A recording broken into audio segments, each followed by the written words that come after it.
In the early hours of June 6, 1944, as the Allied forces stormed the beaches of Normandy, a single M4 Sherman tank commander, Lieutenant John R. Kane, made a decision that would change the course of the battle. With his tank, call sign Barracuda, Kane led a small team of 4 tanks from the 101st Airborne Division, supported by a squad of infantry from the 1st Battalion, 506th Parachute Infantry Regiment, in a daring charge against a heavily fortified German position. As they approached the outskirts of the town of Corentin, Kane's tank was ambushed by a group of Panzer IVs and a lone Tiger I, commanded by the experienced German tank commander, Oberleutnant Michael Wittmann. The Germans had set up a defensive perimeter, utilizing their infamous 88mm flak guns, which had proven to be highly effective against Allied aircraft, including the BR-17 Flying Fortress. Kane, with his M4 Sherman 75mm gun, was outgunned, but he refused to back down. He ordered his gunner, Corporal James R. Davis, to target the German tank's weak spots, using the Sherman's high-velocity armor-piercing rounds. The M4 Sherman's mobility and agility proved to be a decisive factor, as Kane expertly maneuvered his tank to avoid the German fire, utilizing the cover of nearby buildings and hedgerows.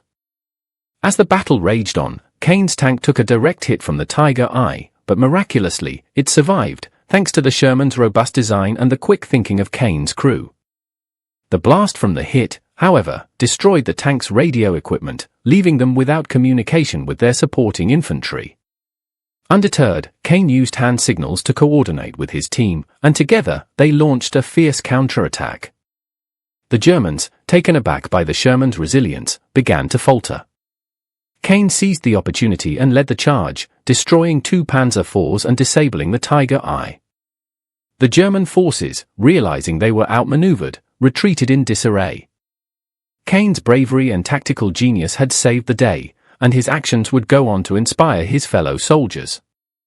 The M4 Sherman, once considered inferior to the German tanks, had proven itself to be a formidable opponent, thanks to the skill and determination of its crew. As news of the battle spread, the Germans began to fear the M4 Sherman and its commanders, like Lieutenant John R. Kane, who had single-handedly turned the tide of the battle. The Allies, on the other hand, gained a much-needed boost in morale, and the M4 Sherman became a symbol of hope and resilience in the face of overwhelming odds. The events of that day would be etched in the annals of history, a testament to the power of courage, strategy, and the unbreakable spirit of the human will to survive. Kane's heroism would be recognized, and he would receive the Distinguished Service Cross, the second highest military honor in the United States, for his actions on that fateful day. The M4 Sherman, once overshadowed by its German counterparts, had finally earned its place in the spotlight, and its legend would live on as a reminder of the bravery and sacrifice of the soldiers who fought and died in the battlefields of World War II. As the German forces retreated, Kane's tank, Barracuda, continued to push forward, its tracks screeching in protest as it navigated the narrow streets of Corentin. The town was a maze of destroyed buildings and rubble-filled alleys, making every turn a potentially deadly ambush. Kane's crew was on high alert, scanning their surroundings for any sign of enemy activity. The silence was oppressive, punctuated only by the creaking of twisted metal and the distant rumble of artillery fire. Suddenly, a burst of machine gun fire erupted from a nearby building, sending Kane's crew scrambling for cover. The lieutenant swiftly assessed the situation and ordered his gunner to lay down a suppressing fire, using the Sherman's coaxial machine gun to pin down the enemy. The infantry squad, now re-established with Kane's tank, moved to outflank the German position, using their rifles and grenades to devastating effect. As the last of the German defenders fell, Kane's tank moved forward, its cannon at the ready. The streets were eerily quiet now, the only sound the ticking of the Sherman's engine and the creaking of its tracks. Kane's crew exchanged wary glances, their faces set with determination.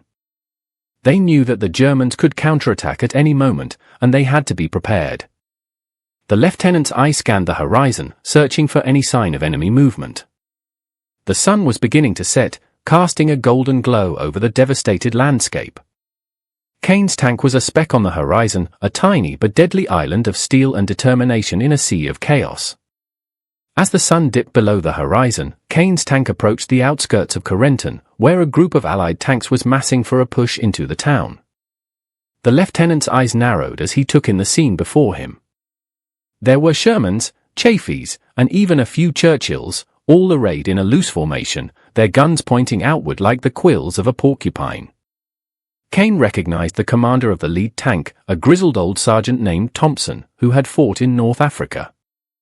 Thompson's tank, a veteran M4 Sherman named Black Widow, had been decorated with kill marks, each one representing a German tank destroyed in combat. Kane felt a surge of pride and admiration for the old sergeant, who had seen it all and still managed to command respect from his peers. As Kane's tank merged with the formation, Thompson's voice came over the intercom, his tone gruff but familiar. "Kane, you're just in time for the party. We're pushing into Corentin, and we need every gun we can get." Kane nodded, even though he knew Thompson couldn't see him. "Roger that, Sarge. Barracuda's ready to roll." The formation lurched forward, a sea of steel and fire that would soon engulf the town of Corentin. Kane's heart was racing with excitement and fear, his senses heightened as he scanned the surroundings for any sign of danger. The night was young, and the battle was far from over. As they rolled into the town, the silence was broken by the sound of small arms fire, the rattle of machine guns, and the occasional boom of a grenade. Kane's tank navigated the narrow streets, its cannon at the ready, as the crew searched for targets. The Germans were putting up a fierce resistance, but the Allies had the momentum now, and they were determined to push forward. The battle raged on, a chaotic melee of steel and fire that seemed to have no end. Kane's tank was a tiny part of the larger whole, but it was a vital one, and the lieutenant knew that his crew's actions would decide the course of the battle. As the night wore on, the Germans began to falter, their lines breaking under the relentless pressure of the Allied advance. Kane's tank pushed forward, its cannon firing in support of the infantry, as they cleared building after building. The town was a maze of rubble and destruction, the streets littered with the bodies of the dead and the dying. Kane's heart was heavy with the knowledge of what they had done, but he knew that it was necessary. The Germans had to be defeated, and the Allies had to push forward, no matter the cost. As the first light of dawn crept over the horizon, the battle finally began to subside. The Germans had retreated, leaving behind a trail of destruction and death. Kane's tank, Barracuda, stood victorious, its cannon still smoking from the last shot. The lieutenant's crew was exhausted, their faces etched with fatigue and relief. They had done it, they had taken Corentin, and they had paved the way for the Allied advance into France. As Kane radioed back to headquarters, his voice was filled with pride and emotion. "Mission accomplished, sir. Corentin is secure." The response was immediate, the voice on the other end filled with congratulations and praise.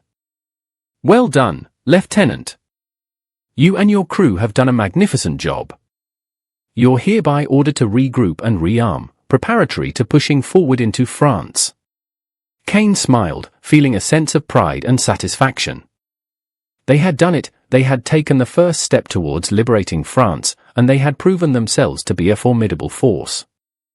The war was far from over, but for now, they could rest easy, knowing that they had done their part. As the sun rose over the devastated landscape, Kane's tank, Barracuda, stood as a testament to the bravery and determination of its crew, a symbol of the unbreakable spirit of the human will to survive.